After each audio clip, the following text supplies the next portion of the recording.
my feed and things that people could see. And now I've kind of opened it up to the world, for the world to see and the world to pray for my sons and my family and our fight. Hey, Mom, I'm glad to see you're on. So anyways, today I just want to tell you, those of you who have not been following me, that I am a carrier of a genetic illness called X-linked ALD. Hey, Benny.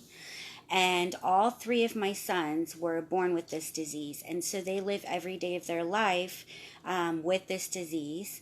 And they all have different stages of it. So I have a 3-year-old who is just now entering the red zone, is what I would call it, of ALD, and that is from age 3 to the age of 8, where there's a possibility that they could get enough brain damage where they start losing their ability to walk, to talk, to feed themselves, and if the disease carries on and goes untreated, they could pass away. And usually they pass away within a year when they start showing signs of this, a year to 2 years. My 6-year-old just had undergone a bone marrow transplant to save him from this disease because it was killing him, and he had received some brain damage that caused him to lose his ability to walk. Sorry, my dog's barking.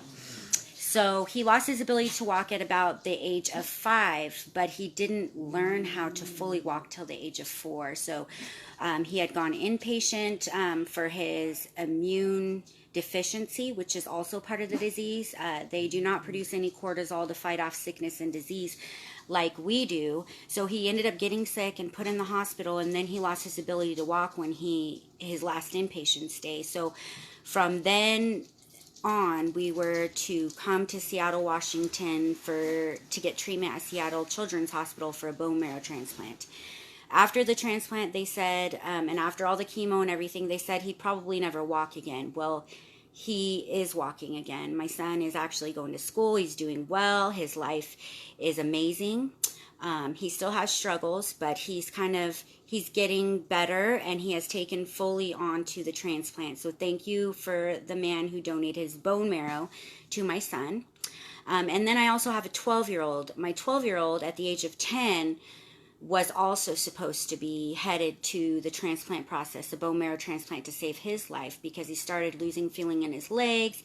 He had a lot of other signs regarding what the disease could do to you and what could start happening. So from the age of 8 to like 11 or 12, it would be like the yellow zone of the disease. So my son started having these issues in the yellow zone.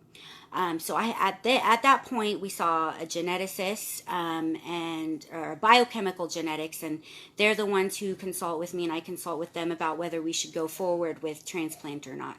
So I wanted to wait and not give him a transplant because I wanted to try some other things, mostly natural things. So we did a little changing around with his medications, took some away. I did my research. I put him on some natural things to help him with his brain working right. And after about a year of that, he was incontinent before. Now he has no incontinence in the last year. And we had a MRI done on his brain recently, and I just got told from the biochemical genetics today that he is now out of the red, yellow, and now he's in the green zone, which means he could live until the age of 70 or 80. She knows a patient who actually has the same disease as my son's, who made it past the age of 12 without needing a transplant, and he's in his 70s. He's like 72 or something like that, and he just lost his ability to walk. So all he is he's in a wheelchair, but everything else, he has the adrenal insufficiency, and he lives in a wheelchair, but he's still alive today. So that is a miracle to me. That is such good news to me to know that my son is now out of all the zones of danger. They don't see anything beyond this to worry about. So praise God for this. I have been praying for a long time. A lot of you have been praying. So I've been waiting here in Seattle, and I actually got an apartment out here because I wanted to live near the doctors, because they have to see the doctors all the time to be watched. Well, now this one only has to see the doctor once a year, and it's an MRI, and then they read the results, and they said after this MRI, if there's no more changes, he is really in the clear. So Um,